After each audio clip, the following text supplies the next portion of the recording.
À Paris, Pedro et Brigitte vivent ici sous les célèbres arcades de la place des Vosges, avec leurs compagnons d'infortune qui sont aussi leur seule source de réconfort, leurs 4 chiens. Mais parfois, pour s'en sortir, l'animal peut s'avérer être un handicap. Ouais, c'est un handicap, ça empêche de faire pas mal de choses quand même. Ouais. Pour aller rien que dans les endroits administratifs, rien que pour faire des papiers, c'est la galère, quoi. Je peux pas rentrer avec les chiens. Mais d'un côté, c'est aussi un avantage, quoi. Parce que moi, on n'est pas tout seul. Il y en a qui pensent qu'on a des chiens pour taper la manche, comme ça, mais non. Moi, j'ai des chiens parce que je les aime. Voilà, quoi. Ouais, voilà. Allez, hop, il y a qui marche sur le journal. De toute façon, c'est tous les jours comme ça, t'as vu. Dès que je dois tourner, paf, il marche sur les journaux. Et tu sais, je laisse faire ce qu'ils veulent, en fait, quoi. C'est mes enfants, quoi, t'as vu. Si je les ai prises, c'est pas pour les balancer sur une autoroute ou je sais pas, les attacher à un arbre. Ça veut dire qu'ils peuvent même parfois passer avant votre propre bonheur à vous? Même ils passent avant moi. Ah ouais, ça c'est clair. Ça c'est clair. Si j'ai pas mangé pour mes chiens, c'est pas pour moi que je vais acheter à manger. Ça c'est clair, ça sera d'abord pour mes chiens. Ça sera pas d'abord pour moi, quoi. Ça c'est clair. Aujourd'hui, pour vaincre la malédiction, Pedro souhaite partir en cure afin d'arrêter définitivement l'alcool. Alors, que faire de ces 2 chiens? Soucieux de leur bonheur, Pedro refuse de confier ses bergers à un compagnon de rue ou à un refuge. Heureusement, une association lui vient en aide. Elle est présidée par Claudine Régent. Objectif du club de défense des animaux du 12e, améliorer autant que faire se peut les conditions de vie des animaux sans abri et de leurs maîtres. À partir du moment où ils sont bien traités, c'est vrai qu'on va tout faire pour qu'ils gardent leurs animaux. Bon, pour les 3/4 des gens, oui, c'est un lien social, c'est un lien affectif. L'animal, vous pouvez, à part un animal, arriver à faire plein de choses avec les gens. Et je tiens à préciser qu'on ne fait pas passer l'animal avant l'humain. On ne donne jamais à manger à l'animal si l'humain n'a rien. Donc c'est pour ça qu'on a fait des maraudes avec une association caritative où l'humain, les gens avaient à manger et nous, on s'occupait de l'animal en même temps ou après. Vous pouvez venir à l'association cet après-midi pour qu'on voie pour garder les 2 Miss. Il y aura Eliane qui va être famille d'accueil, donc comme ça, vous allez pouvoir discuter, puis j'expliquerai tout, d'accord? Bon, allez, alors à tout à l'heure. Bah, tout à l'heure, merci beaucoup. Ok, merci, au revoir. L'association assure une permanence tous les mardis après-midi, rue Rondelet, au cœur du 12e arrondissement de Paris. Des bénévoles de tous âges y distribuent de la nourriture pour les animaux des sans domicile fixe.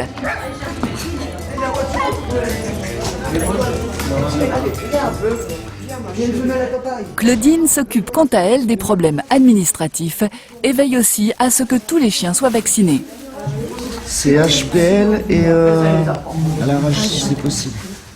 Là, il y a un chien qui doit avoir un rappel. Je fais un mot au vétérinaire.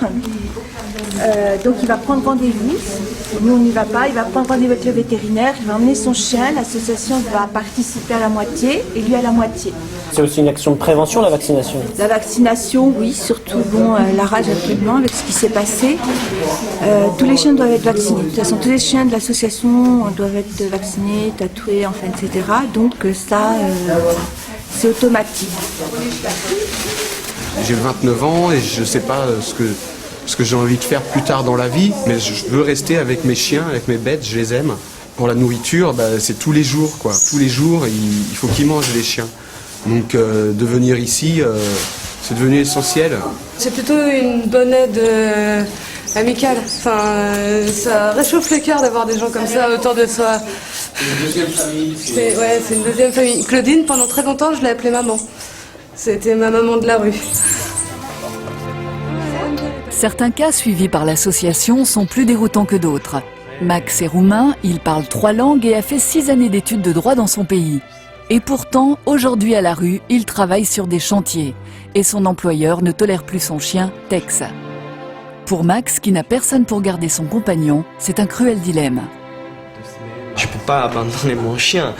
Mais je peux pas abandonner les boulots non plus parce que c'est ma seule chance de sortir de la rue. Donc je fais quoi? C'est mon... Il faudrait déjà dans un premier temps qu'on trouve quelqu'un, vous l'emmèneriez le matin et vous iriez le récupérer le soir.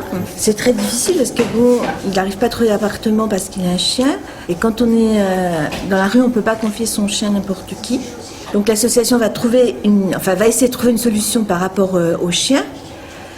Ce qui va lui permettre aussi de garder son travail et d'avoir, j'espère, un studio et de récupérer Tex.